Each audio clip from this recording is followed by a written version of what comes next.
Hi there, Shotzi here, Andrew Shaw.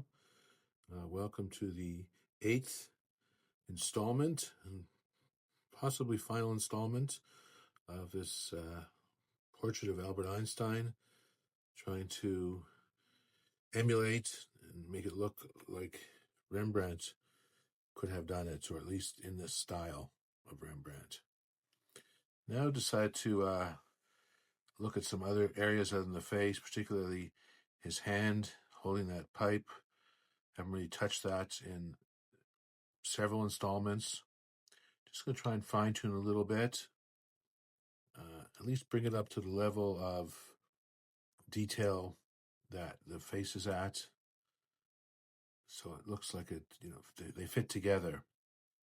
It's often important in doing these kinds of portraits or figure drawings in general that there's a consistency in level of detail and how clear things are from different parts of the figure. So I feel his hand needs to be a little bit sharper, a little bit more clear, a little bit more realistic. But I don't want to pull the attention away from the face, obviously. So I'm going to spend some time on it, but not over sweat it. Look around his clothes. He's kind of wearing a vest, sweater, or something like that. Just staying loose. Just trying to separate the fingers, get a sense of the feel. And just putting a couple of little reflections on the pipe just to make it stand out and separate it from the suit. Okay, what I'm trying to do with the hands and the fingers, just give them a little bit of volume. The fingers are a little darker towards the bottom, and they'll be a little bit lighter towards the top. That's just sort of with natural lighting. That's how it goes. So just trying to get that distinction. Put in sort of knuckles that look a little bit bright. So see there, I kind of brought them back a little bit. Now, wanted some areas in the face where I just want to touch up. I don't want to do any major changes here. Certainly don't want to change the structure of the face. I feel the likeness is generally there. Just want to get a little clarity, sharpen things up a little bit. Also, kind of trying to bring in the skin tone. Like, for example, the neck is very gray.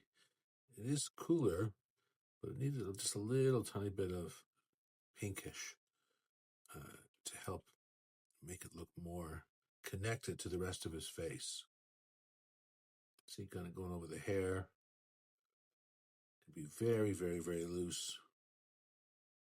The good thing about Albert Einstein's hair, it generally was this big white mop on top of his head. So the imprecision in some ways enhances that look. Just trying to get the parts that are lighter and darker than others.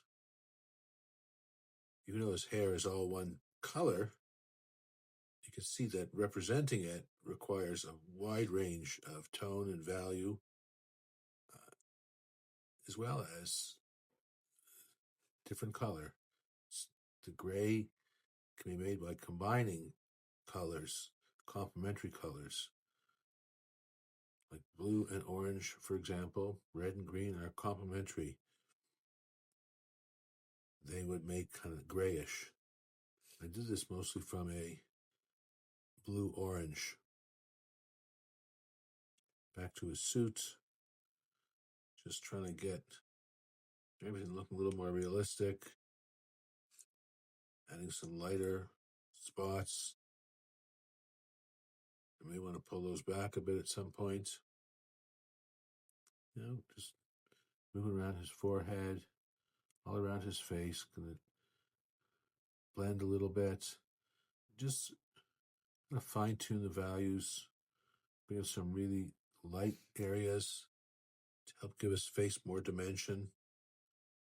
Things that are more forward are going to be lighter in any natural situation, any natural lighting situation. Well, that is it for this 8th installment.